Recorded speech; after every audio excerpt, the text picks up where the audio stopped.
Hi dears, welcome to my YouTube channel 444 Divine Tarot Healing.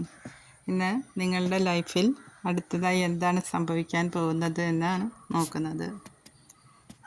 നിങ്ങൾക്ക് ഒരു reunion സംഭവിക്കാൻ പോകുന്നു. നിങ്ങളുടെ സോൾമേറ്റിനെ നിങ്ങൾ കണ്ടുമുട്ടാൻ പോകുന്നു.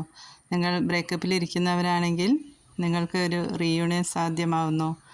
സിംഗിൾസ് ആണെങ്കിൽ നിങ്ങൾക്ക് നിങ്ങളുടെ സോൾമേറ്റിനെ നിങ്ങൾക്ക് കണ്ടുമുട്ടുവാൻ അവസരമുണ്ടാവുന്നു. അതൊരു പക്ഷേ ഒരു വിവാഹത്തിലൊക്കെ എത്തുവാനുള്ള സാധ്യതയും കാണുന്നു ചിലർക്കെങ്കിലും. ഒരു ജോബൊക്കെ അന്വേഷിക്കുന്നവർക്കാണെങ്കിൽ അത് നിങ്ങളിലേക്ക് എത്താൻ പോകുക, അതിന് പറ്റിയ സമയമാണിപ്പോൾ. നിങ്ങൾ ഇതുവരെ നേരിട്ടിരുന്ന എല്ലാ അവസ്ഥകളും മാറാൻ പോവുകയാണ്. നിങ്ങൾക്ക് ഒരു വിജയം നിങ്ങളെ കാത്തിരിക്കുന്നു. അത് റിലേഷൻഷിപ്പിൻ്റെ കാര്യത്തിലാണെങ്കിലും ജോബിൻ്റെ കാര്യത്തിലാണെങ്കിലും നിങ്ങൾക്ക് ഒരു വിജയമാണ് ഉണ്ടാവാൻ പോകുന്നത്. Thank you.